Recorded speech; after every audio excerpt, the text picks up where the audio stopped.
Hello Malaysia, salam sejahtera tuan-tuan dan puan-puan. Hari ini terdapat satu perkara menarik dan info yang anda perlu tahu, di mana ini adalah perkenan daripada Agong, Titah Agong, dan sudah pasti ramai yang pasti berminat dan juga ingin tahu apa Titah Agong. Tuan-tuan dan puan-puan, yang di Pertuan Agong berkenan, akhirnya berkenan. Dan pada masa yang sama, hari ini 20 hari bulan adalah tarik mesyuarat ataupun mesyuarat perjumpaan mesyuarat khas SPR. Mesyuarat khas SPR bermula 2022, bermula pada 20 hari bulan tarik hari ini. Umum tarik penamaan calon dan mengundi. Akhirnya tidak lama lagi kita akan mengundi. Kita akan menghadapi PRU 15 dan sudah pasti ramai ahli politik, ramai calon bersedia, ramai parti, gabungan, pakatan akan bersedia untuk menghadapi PRU 15. Kita tahu politik di Malaysia pada ketika ini sangat panas. Ada yang nak bergabung, ada yang tak nak bergabung, pakatan, gabungan, barisan. Jadi tuan-tuan dan puan-puan, politik di Malaysia hangat pada ketika ini dan sudah pasti pengundi, sudah pasti rakyat Malaysia penyokong akan bersedia untuk mengundi dalam PRU 15 untuk menentukan kerajaan.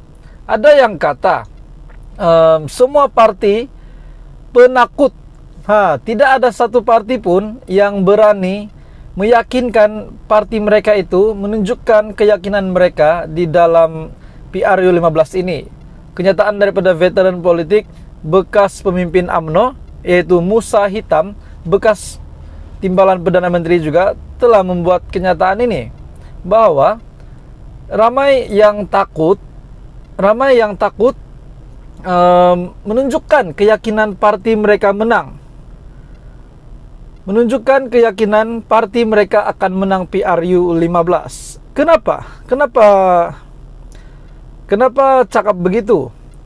Kenapa kita tidak boleh kenapa rakyat Malaysia ataupun kenapa bekas pemimpin UMNO ini, veteran politik ini membuat kenyataan bahwa parti-parti di Malaysia tidak ada satupun yang yakin dengan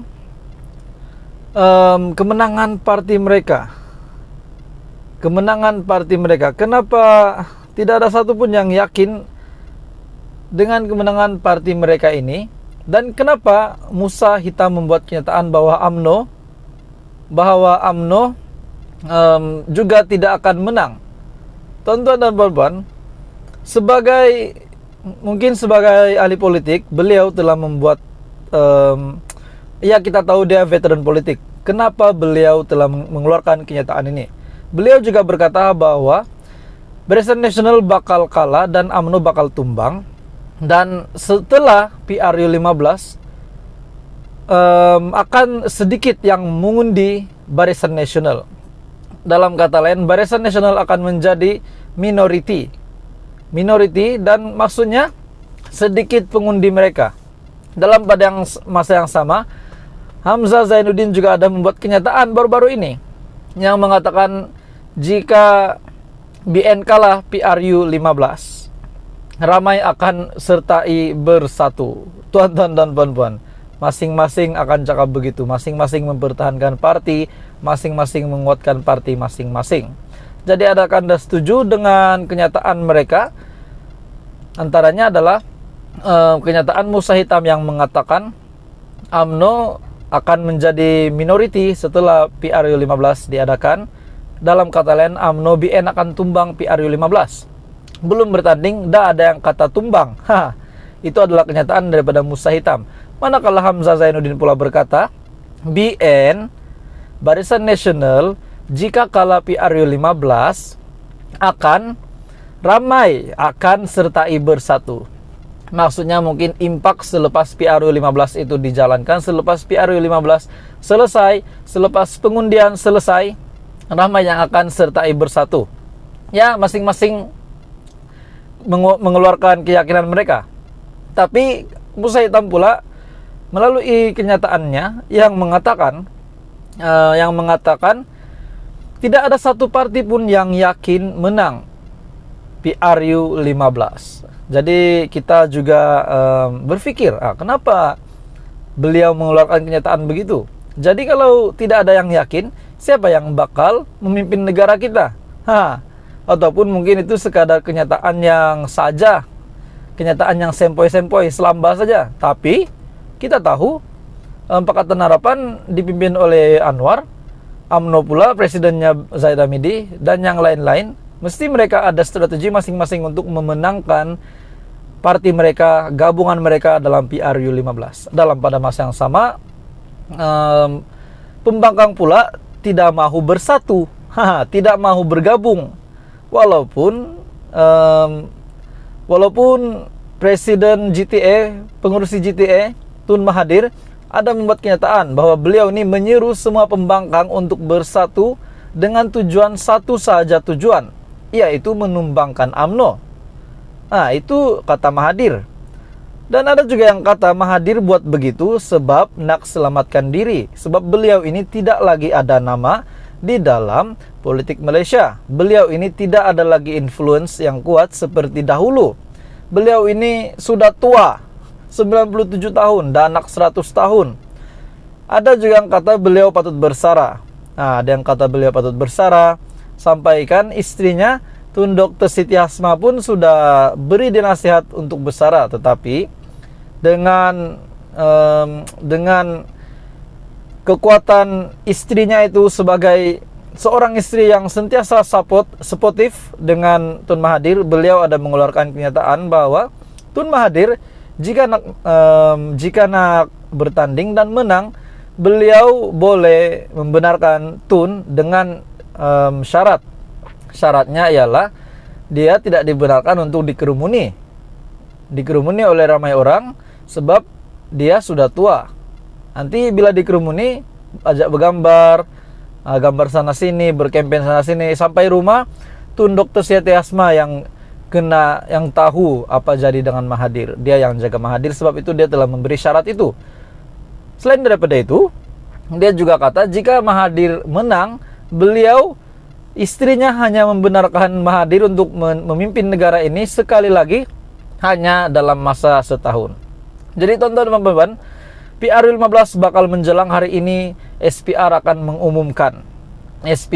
mengumumkan tarik PRU 15. Hari ini mesyuarat khas SPR.